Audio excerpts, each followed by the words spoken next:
À 20 ans, qu'est-ce que vous aviez envie de faire? Je savais mieux ce que je ne voulais pas faire.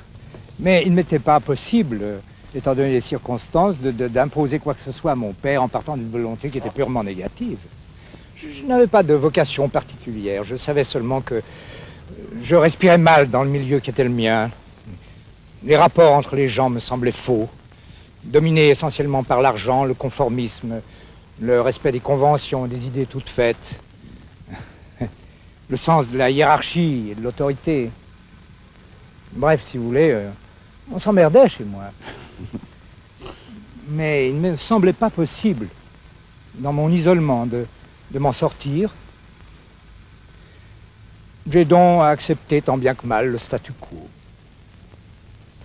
Plus tard, j'ai même pensé que ma position pouvait être, par rapport à celle de beaucoup d'autres, pouvait être une position de force qui, dans un cadre précis existant, m'aurait permis de faire bouger un peu les choses.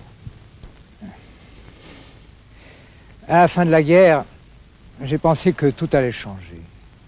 Mais c'était une époque formidable. Tout le monde croyait que rien ne pouvait jamais redevenir comme avant. Pour mon père, au contraire, l'essentiel était de tout remettre en place comme si rien ne s'était passé. Il y avait une guerre qui avait passé comme n'importe quel cataclysme naturel qui avait pris fin. Et il faisait partie de cette catégorie de gens pour qui rien ne change jamais. Le monde est fait comme ça, une fois pour toutes. Dieu au sommet, au-dessous le monde, avec dedans la Suisse, juste et éternelle, et dans la Suisse, la maison D à lui et à son fils après lui. Peu après la fin de la guerre, mon père est tombé malade. Il avait pris froid aux frontières. Et quelques mois plus tard, il est mort. J'étais un peu... Il y avait la famille, ma mère, puis la mienne, puisqu'entre-temps je m'étais marié, j'avais déjà un fils. L'affaire était assez bien goupillée et marchait pratiquement toute seule. Oui. 1903, deuxième. Caroline. Vous m'avez dit tout à l'heure que vous espériez, en somme, faire bouger les choses. Qu'est-ce que vous entendiez par là? Il est arrivé la chose suivante. Plus les années passaient, et meilleure, bien sûr, devenait ma connaissance des mécanismes du travail. Et en même temps, moins j'avais envie d'y jouer le rôle que j'y jouais.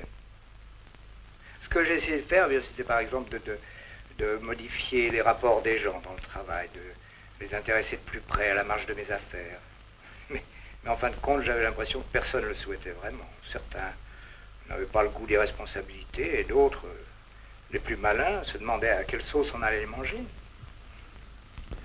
Belle publicité. C'est consternant. Ma banque, non? Il se couvre de pipi et nous avec. Je t'en prie. Un fournisseur encore moins. De toute façon, c'était illusoire. Tout ce que j'avais repoussé instinctivement dans ma jeunesse m'apparaissait alors sous son vrai visage. C'était une structure dans laquelle j'étais pris et que je n'acceptais plus. Petit à petit, je me suis détaché de tout cela en essayant de trouver autre chose en dehors de mon travail. Mais tout ce que je touchais me séchait entre les doigts. Tout ce que je pouvais bien penser n'était jamais qu'une pensée, sans prise sur rien.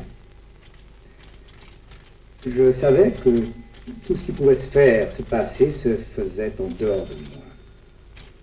Tout ce que je savais, tout ce que j'avais appris ne m'était d'aucune utilité. Et finalement, c'est retourné contre moi. J'avais fait mon trou. Le dimanche, je roulais en voiture sur les routes.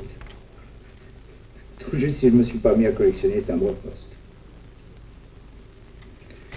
Je ne pouvais plus qu'attendre un événement, une surprise, en rêvant à des mondes meilleurs. Et puis, tout s'est lentement défait au-dedans de moi et autour de moi. Il y a eu comme un cheminement souterrain. Je savais qu'il ne se passerait plus rien. Qu'il y a un point de non-retour à partir duquel Il devient difficile de croire même à sa propre existence. Je suis comme dans un bain de coton, sans angoisse véritable, sans espoir, enfermé dans le confort et la sécurité.